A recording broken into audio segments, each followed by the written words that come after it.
Vamos para mais um Papo e Vida? Olha esse quadro, eu fico aqui, ó, sentada, relaxando. É o meu momento de terapia. Eu e vocês, eu falo sobre as minhas coisas, vocês escutam. Fala aí também, ó. Tô aqui ouvindo você, eu falo, você fala. A gente faz assim, tipo, estamos sentados tomando um café. E hoje, né, eu sempre fico pensando assim, meu Deus, sobre o que vou refletir. E eu gosto muito de refletir sobre o que eu tô vivendo. E ontem eu escutei uma frase que eu falei, vou falar sobre isso. Sobre qual é o nosso propósito de vida. A gente veio aqui pra quê? Qual é a nossa missão de vida, sabe? E às vezes, né, a gente cai numa cilada de achar assim que é tudo muito complexo. E a gente para pra pensar assim, meu Deus, eu não sei qual é o meu propósito de vida, minha missão. E isso tira muitas pessoas, muitos jovens, do prumo, inclusive. Porque eu acho que as pessoas são tão cobradas hoje em dia pra saber, né? Porque eu acho que se fala tanto de propósito de vida hoje e que muita gente fica pensando assim, meu Deus, não sei qual é o meu, nem sei, não vou nem levantar da cama, né? Porque eu não sei nem qual é meu propósito de vida, né? E eu acho isso assim, né? Curioso, né? Mas me fez pensar de uma maneira muito prática, né? Voltando à frase que eu escutei ontem, que eu acho que às vezes as pessoas complicam muito a vida. A Cristina Junqueira, né? Que lá do Banco Nubank, ela falou uma coisa que eu escutei ontem, né? Que eu já tinha escutado, mas que ontem me impactou mais, assim, que é uma frase muito simples, que ela falou assim, se eu pudesse dar um conselho, para muitas pessoas eu falaria assim, faz o teu. Gente, é sobre isso. Às vezes, a gente acha que é muito mais amplo, que é muito mais difícil. A gente inventa mil coisas, a gente quer olhar para muitos lugares, a gente não faz nada. Se a gente só fizer o nosso, gente, tá ótimo. Porque a gente não pode dar nada de que a gente não tá cheio. Às vezes a gente foca muito em pensar em coisas grandiosas, como, nossa, eu preciso... E eu não tô falando isso muito como uma crítica ou como falando, nossa, eu sou muito superior. Não, eu também me pego falando muito isso. Porque a gente também tem muito aquele sentimento, né? Fé sem ação, né? Fé sem realmente a gente executar alguma coisa, parece uma fé vazia. Então a gente se cobra, eu me cobro um pouco assim de pensar, mas o que eu tô fazendo, como eu tô impactando, sem só pensar em mim, o que eu posso fazer pelo outro. É lógico que isso, eu penso muito sobre isso, mas se a gente não pensa na gente, se a gente não se desenvolve, se a gente não se centra, a gente não consegue dar nada para o outro.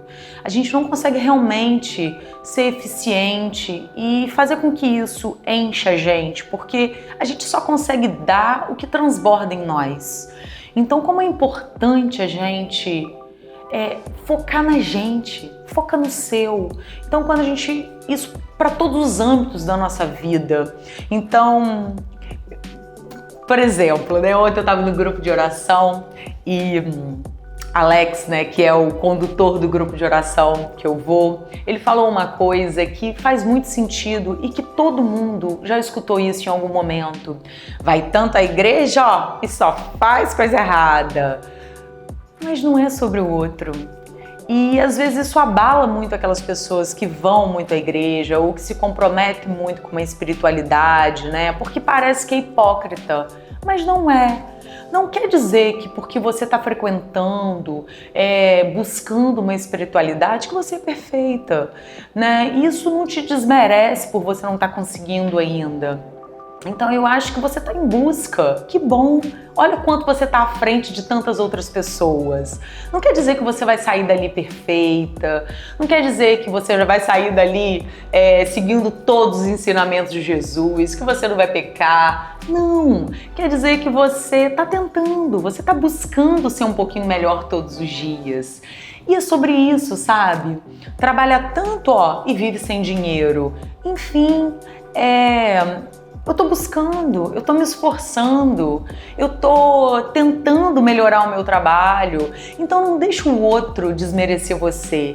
Não deixa o outro ditar muito como os seus passos. Não deixa ele baixar muito você não, porque é sobre o seu caminho, é sobre o seu desenvolvimento, é sobre o seu tempo, né? Então, e às vezes Isso acontece muito com pessoas próximas a gente. E não estou dizendo que às vezes essas pessoas dentro da nossa família não nos amam.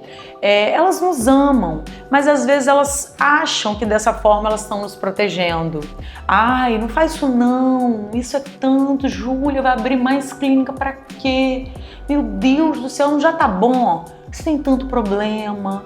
Mas às vezes é sobre o que a gente quer, sobre o nosso sonho grande, sabe? Então, por mais que às vezes a gente escute, mas o outro sempre dá um pouco de opinião na nossa vida sobre a perspectiva dele. Mas a gente precisa se conhecer, a gente precisa de saber o que nos move, o que nos deixa feliz, o que é importante pra gente. E eu acho que isso tem muito a ver com o nosso propósito, com a nossa missão de vida, que é evoluir. Evoluir como pessoa. Eu acho que poucas pessoas estão aqui no mundo com missões muito grandiosas, que já vieram para cá pré-determinada grandes missões. Eu acho que a maioria de nós tem uma missão, que é nos tornarmos pessoas melhores. Então a gente vem para cá com esse propósito, para ser um pouquinho melhor do que a gente foi ontem. E não é sobre comparar, não é sobre a gente dizer, nossa, e isso acontece muito. Às vezes eu tô em algumas coisas que eu tô buscando, que eu tento muito melhorar, mas ainda não consegui. E é sobre isso, é sobre o nosso momento, sobre o nosso tempo, é sobre o nosso... como a gente está conseguindo se desenvolver. E realmente acho que falar disso até me emociona, porque é sobre isso, né? Nem sempre a gente vai conseguir, né? Às vezes a gente tá ali num momento falando assim, nossa, eu vou melhorar nisso. Aí amanhã a gente faz errado, mas é sobre o nosso caminho, né? É sobre o nosso desenvolvimento, é sobre a nossa evolução. E mudar é difícil, né? Às vezes a gente vem com alguns vícios, com algumas coisas que são difíceis pra gente mudar. E eu acho que chega um momento que a gente tem que fazer assim, ó, se abraçar, se acolher e fazer assim, você tá tentando, né? E é importante a gente se dar esse tempo, a gente entender que evoluir não é fácil, né? Essa missão, às vezes a gente diminui, mas ela é muito poderosa. É muito difícil a gente chegar aqui de um jeito e terminar de outro. A gente às vezes conhece pessoas, né, que evoluíram tanto e é tão lindo de ver. Eu vou até contar um caso, né? Enfim, né? A família do meu marido são pessoas muito especiais, né? E eu sou muito grata, né? Quando a gente escolhe o nosso marido, a gente escolhe a família dele junto. E eu sou muito feliz, né, de poder conviver com a família do meu marido. E meu marido teve, né, um avô e que ele conta muito sobre isso, sobre a evolução dele, né? Como ele era ranzinza, bravo, brigava com todos, porque são muitos netos, né? E bisnetos, né, na época, né, meu marido jovem, ele brigava, era muito bravo, e ele conta, assim, que no final da vida, que foi quando eu o conheci, ele era uma pessoa, assim, doce, tão calmo, assim, tão inteligente, tão sábio, uma inteligência emocional de entender, assim, fulano tá no tempo dele, né? Gente, e o meu marido, por ter convivido com ele de uma outra forma, né? Quando ele era jovem, bravo, assim, nossa, ele admira tanto essa evolução que ele passou por aqui. E é sobre isso, né? Às vezes a gente vem com um comportamento, mas está sempre em tempo da gente evoluir como pessoa.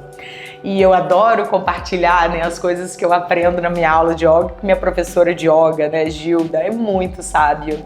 E a gente tem trabalhado muito, né, e eu acho isso super engraçado, porque às vezes quando a gente está buscando uma coisa, tudo vai conspirando para você caminhar naquele sentido. Eu não sei se conspirando ou se a gente acaba prestando atenção, né?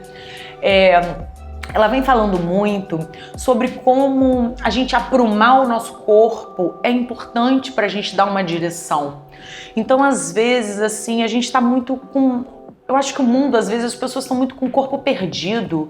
O que é um corpo perdido? A gente está num lugar que a gente não tá, a gente está pensando numa coisa, a gente está todo de qualquer jeito, sentado de qualquer jeito, andando de qualquer jeito. Apruma o corpo. Isso dá uma clareza mental a gente, sabe? A gente entende, assim, quando a gente apruma o nosso corpo, assim, que a gente, opa, cheguei, tô aqui. E isso faz com que a gente fique mais presente e que aquelas emoções que às vezes afloram na gente pra gente fazer coisas que a gente não gostaria, fica mais difícil de entrar quando você tá com o corpo aprumado, né? E ela fala muito uma coisa que me norteia, é um corpo forte, mas um olhar sereno, né? Como isso é importante. E falando um pouquinho, né, também sobre isso, sobre a nossa missão, eu acho que vai muito também, quando a gente consegue, eu acho que é junto, né? Mas como eu faço, né? Como eu entendo, eu acho que eu busco sempre ter posturas de agradecer. Agradecer por tudo que eu tenho. E quando a gente agradece pelo que a gente tem, a gente pode fazer pelo outro pensando assim, nossa, eu posso disponibilizar um pouquinho do meu tempo para isso, para essa causa, porque, nossa, eu tenho tanto, né? Então isso vai para pequenas coisas ou para grandes coisas que você possa fazer pelo outro. Enfim, agora esse ano, né, a gente está completando 10 anos das clínicas e isso me fez olhar para trás e pensar assim, nossa, que legal. E aí a gente pensou por vários momentos, em várias coisas que poderiam ser feitas, né, junto com a minha equipe para comemorar esses 10 anos da clínica. E eu pensei assim, nada me movia.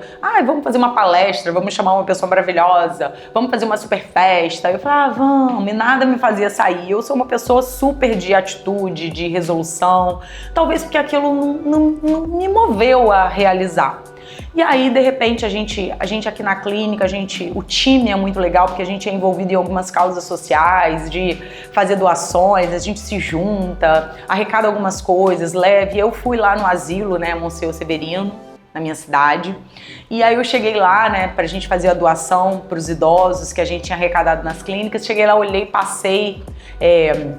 O presidente lá do asilo me levou para conhecer e eu fiquei encantada. E aí passei, olhei a sala de fisioterapia, achei a sala de fisioterapia e falei assim, nossa, poderia ser bem melhor. Ainda mais pensando que são idosos, né? Aí eu pensei, falei assim, nossa, que legal seria se a gente pudesse deixar um legado, né, nesses 10 anos. Agradecendo por tudo que a gente viveu, a gente poder deixar um pedacinho da fisioclínica lá. E aí isso me moveu como a nossa ação de 10 anos. De repente eu poder reformar essa sala, deixar um legado de tudo. Eu acho que isso funciona para mim. Quando a gente de repente chega em algum lugar, a gente poder olhar para trás e agradecer, podendo dividir um pouquinho com outras pessoas da onde a gente chegou. Isso vai de encontro também ao transbordar. Então, é difícil a gente dar o que a gente ainda não conseguiu, né? Então, isso é um exemplo, né? Então, 10 anos de sucesso das clínicas, da gente estar aqui podendo impactar tantas vidas, e aí a gente pôde transbordar, de poder reformar uma outra sala de um lugar, onde a gente pode ajudar umas outras pessoas, né? Então, em vez de a gente pensar numa missão grandiosa que a gente possa ter, né? Eu acho que primeiro é fazer o nosso. E aí depois, quando a gente começa a se encher muito de nós mesmos, né, de evoluirmos como pessoa, a gente poder transbordar um pouquinho para outras pessoas ou muito, né, dependendo do quanto a gente conquista. Eu acho que é sobre isso. Isso me norteia, isso me faz todos os dias tentar ser um pouco melhor em vários âmbitos da minha vida, no trabalho, na minha casa, no meu casamento, com os meus filhos, e que eu possa realmente melhorar como pessoa para que eu possa transbordar para outras pessoas luz. Eu acho que é isso. A nossa missão é a gente ter luz para sermos luz.